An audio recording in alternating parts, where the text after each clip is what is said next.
Muchísimas gracias a los estudios de la revista Economía. Estamos en una nueva edición, hoy compartiendo en pantalla con nuestro invitado especial directamente de Argentina. Está de visita en nuestro país. Se trata del doctor Martín Lidward, conocido sobre todo con más de 25 años de experiencia en asesorar familias que tienen que ver con alto patrimonio. Y justamente con él vamos a hablar de estos temas, pues la experiencia que tiene, que ha recorrido muchos países, hoy está en nuestro país para ver también cómo se evalúa este trabajo del desarrollo de muchos de los patrimonios que tenemos entre peruanos y pues también los pagos fiscales que para muchos también es bastante alto. Le doy la más cordial bienvenida, estimado Martín. Gracias por estar con nosotros en la revista Economía. No, por favor, un placer. Muchas gracias por la invitación. Dentro de tu formación como abogado y tu experiencia, pues has enfocado en ayudar a clientes y establecer y administrar estructuras, sobre todo en la planificación, la protección de activos, la seguridad jurídica. Y la primera pregunta tiene que ver justamente con ello. ¿Cómo nace esta inquietud de trabajar justamente con lo que son los patrimonios a nivel internacional? Bienvenido, adelante. Es una buena pregunta. La verdad es que a mí lo que me pasó cuando yo me recibí de abogado en Argentina, empecé a trabajar en un estudio grande eh, y yo veía que los estudios grandes, no solo el mío, sino otros competidores y demás, y después vi que era lo mismo en otros países, siempre se preocupan más por los clientes corporativos, nunca se preocupan demasiado por las familias. Eh, y la mayor de las familias no recibían un gran asesoramiento. Eh, y yo siempre creí que era mucho más importante acercarse a la familia dueña de esa empresa que a la empresa en sí mismo. Siempre me gustó digamos, ese approach con los clientes, ver un poco, y eso hizo que yo los conservara. Si alguien por ahí vendía la empresa, me seguía consultando porque ya era abogado de la familia. Entonces siempre me gustó eso de estar con las familias, tratando de analizar los riesgos que esas familias tienen respecto a sus patrimonios, que cada país obviamente la región cambia, y ver cómo podemos reducir esos riesgos y planificar para tener, entre otras cosas, mayor seguridad jurídica, para resolver los temas sucesorios, para optimizar el tema fiscal. eh, y bueno, ir evitando que las vicisitudes de la vida terminen generando daños en el patrimonio. Claro, a lo largo justamente de estas visitas y tu expertise, ¿cómo has visto el caso de Perú específicamente? Te hablaba justamente antes de la entrevista lo costoso para muchos de una asesoría internacional. ¿Cómo ves tu caso en esta visita que has realizado al Perú? Perú es un país interesante, es un país con algunas cosas bastante especiales. Por ejemplo, dentro de Latinoamérica es el país que más dividido tiene la parte, digamos, política de la económica. Eso todos acá en Perú lo saben. Cambian presidentes, hay una inestabilidad política grande. Yo en los últimos 10 años hubo 12 presidentes y creo que terminaron, alguno terminó suicidado, otro preso y otro por entrar a la cárcel, digamos. Eso en cualquier otro país generaría una inseguridad jurídica muy grande y acá no. Entonces, eso es el primer tema que llama siempre la atención, digamos, no es de ahora, sino es de siempre. Entonces, pareciera que eso es, bueno, es un tema interesante. Eh, sí nos pasa acá también que, bueno, a diferencia de otros países, el tema de seguridad personal es un tema que en las familias de alto patrimonio se tiene muy en cuenta. Es decir, hay miedo a secuestros extorsivos o a delitos contra familias de mucho dinero, y eso hace que haya mucha preocupación por la privacidad de las cosas. Y hay otros países que por ahí no tienen eso. Cada país tiene sus particularidades. Acá mucha gente lo que busca es tener dinero fuera del país para tener un poco más de diversificación, para tener más seguridad jurídica, para tener más privacidad, como dijimos.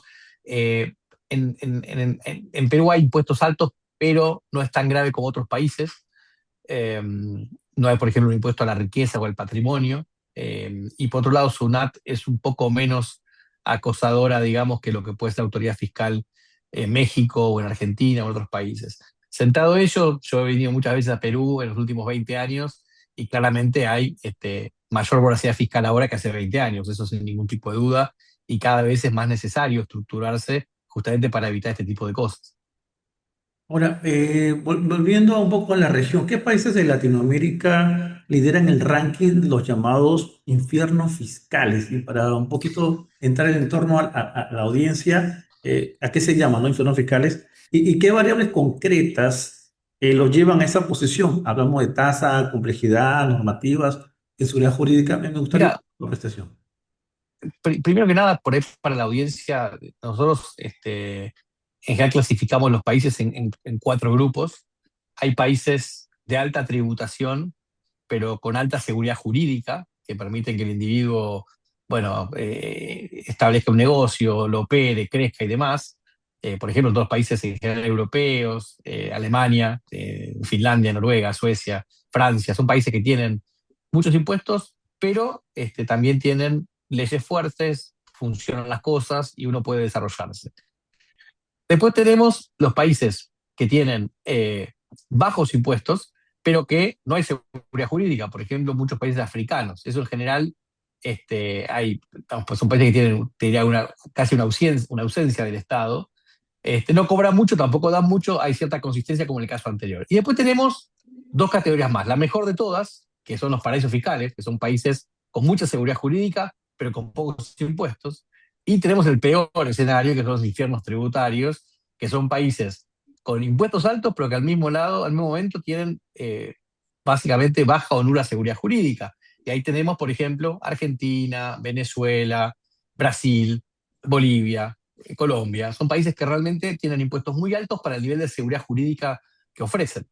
Eh, entonces, ese ranking, digamos, tiene que ver con que durante 20, 25, 30 años la prensa sobre todo, pero mucha gente ha hablado mal de los paraísos fiscales cuando no tienen nada de malo en principio, y creo que lo que hay que hacer es justamente destacar que el problema no son los paraísos fiscales, sino los infiernos tributarios, y de allí este ranking, digamos, de infiernos fiscales.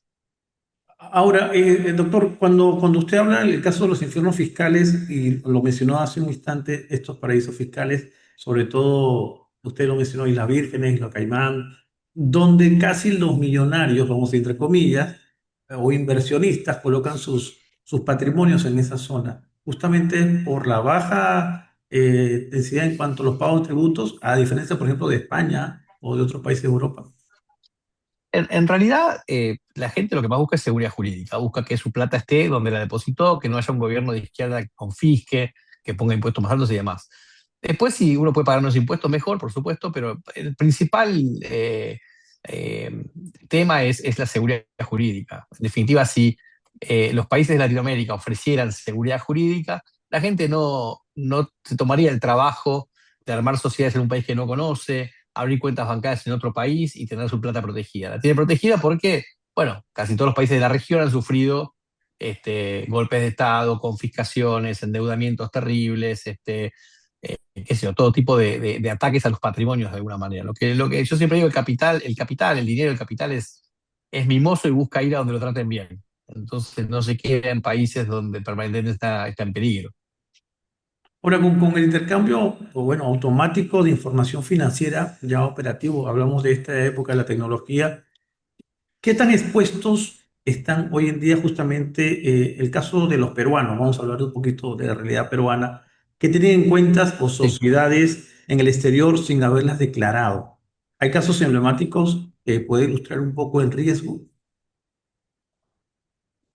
Bueno, claramente en épocas de robo de información e de intercambio de información, las dos cosas hacen que sea cada vez más difícil ocultar un patrimonio, pero al mismo tiempo hay que saber que hay, digamos, dos sistemas de intercambio de información financiera. Uno es el que se llama Common Reporting Standard, que es el sistema de la OSD, donde todos los países reciben y comparten información, y ahí lo que se informa es el último beneficiario final, o sea, la persona de carne y hueso que es dueña de la sociedad que tiene la cuenta, con lo cual hay muy poco que se puede hacer. Pero también tenemos países como Estados Unidos, donde el intercambio que usa otro sistema que se llama FATCA es un intercambio donde Estados Unidos entrega información de muy pocas cuentas, y con tener una simple sociedad internacional, offshore, extranjera, como lo queramos llamar, se evita el intercambio. Con lo cual, hoy por hoy, tanto un peruano como un brasilero, como un argentino, como un uruguayo, si abre una cuenta en Estados Unidos con una sociedad en lugar de título personal, esa cuenta no va a reportarse, con lo cual todavía hay espacios donde se puede mantener la confidencialidad, de la misma manera que si uno se va a vivir a otro país. En Perú hay mucha gente que se fue a vivir a España, mucha gente a Panamá. Es bastante sencillo darse de baja fiscal en el Perú, más fácil que otros países. Entonces, si uno se va a Panamá y abre una cuenta en Panamá, esa cuenta ya no es de un peruano, es de un panameño. Entonces tampoco intercambia. Con lo cual todavía quedan algunos espacios cada vez es más difícil. Yo siempre digo, hace 25 o 30 años, que no es tanto, uno podía tener una acción, una sociedad con acciones de portador, tener una cuenta cifrada en Suiza, recibir el extracto de cuenta en un P.O. Box que uno pudiera tener. Hoy ninguna de las tres cosas son posibles, o sea, que cada vez hay menos espacio, pero todavía quedan algunas opciones. ¿Hacia qué jurisdicciones están migrando los patrimonios latinoamericanos hoy en día? ¿Y qué están cambiando respecto a los destinos tradicionales, como en el caso de Miami, de Suiza o el propio Uruguay? Bueno, yo creo que desde que empezó el intercambio de información y como te decía recién, se hizo una clara distinción entre Estados Unidos y el resto de los centros financieros, hay una prevalencia de Estados Unidos frente a Suiza, frente a Caimán, frente a Uruguay, frente a Panamá inclusive, con lo cual yo te diría que hoy el principal centro financiero para dinero latinoamericano es Estados Unidos. Eh, bueno, y después, obviamente, uno de Estados Unidos puede acceder a productos de inversión de otros lugares, en definitiva. A nivel global, está creciendo mucho lo que es Dubái, por ejemplo, los últimos 15, 20 años ha venido compitiendo muy bien con Suiza, sobre todo. Bueno, ahora con la guerra del Medio Oriente hay que ver cómo impacta. Esto es todo muy dinámico, en definitiva. Para alguien que hoy tiene su patrimonio concentrado en un solo país latinoamericano y está evaluando justamente diversificarlo, ¿no? Internacionalmente, ¿cuál es el primer paso que debería dar y qué error debe evitar a toda costa? Ya, yo creo que lo principal es asesorarse. Los países funcionan de manera diferente, por ahí alguien que toda su vida invirtió en Perú o en Bolivia o en donde sea, está acostumbrado a esas normas. Entonces por ahí va a Estados Unidos, se abre una cuenta a título personal. Estados Unidos, cuando un extranjero abre una cuenta de título personal, tiene un impuesto a la herencia del 40% o tiene intercambio de información, con lo cual creo que hay que entender eh, cómo son las reglas del lugar donde uno va a ir. Esa es la principal. El primer error es asumir que en todos los lugares del mundo las normas son más o menos parecidas cuando realmente no lo son. Y después de eso, hoy en realidad hay mucha información y es relativamente sencillo diversificar. Es algo bueno para cualquier patrimonio, que tener inversiones en diferentes países del mundo, en diferentes industrias, en diferentes monedas. Porque claro, hay crisis que afectan solo una industria, solo una moneda, solo una jurisdicción, y si uno está todo el tiempo metido ahí, puede llegar a tener un problema. Ya, ahora las tendencias legislativas, ¿hacia dónde va esa tendencia legislativa en la región? ¿Hacia más impuestos a la riqueza o hay señales de algunos países que están corrigiendo este riesgo? O el rumbo, mejor Mira, dicho. desafortunadamente lo que uno ve es que los gobiernos de centro izquierda, digamos, o de izquierda, son muy rápidos en aumentar impuestos y los gobiernos de centro derecha o de derecha manifiestan que quieren bajarlos, pero son muy lentos en hacerlo. O porque no saben, o porque en el fondo no quieren, o porque le agarran el gustito a cobrar muchos impuestos. Pero uno tendría a pensar que, por ejemplo, en el caso de Argentina, de Javier Milei, 2 años después de que ganó la elección, debería haber impuestos mucho más bajos y se bajaron cosas muy pequeñas. La realidad es que si uno se toma los últimos 30 o 40 años, la tendencia es cada vez menos privacidad, cada vez más impuestos, y eso son tendencias bastante claras, no solo en Latinoamérica, sino en todo el mundo. Ahora, volviendo a las familias latinoamericanas, doctor, ¿cómo están reorganizando su patrimonio las familias empresariales latinoamericanas de segunda y tercera generación frente a un entorno de mayor regulación hoy en día?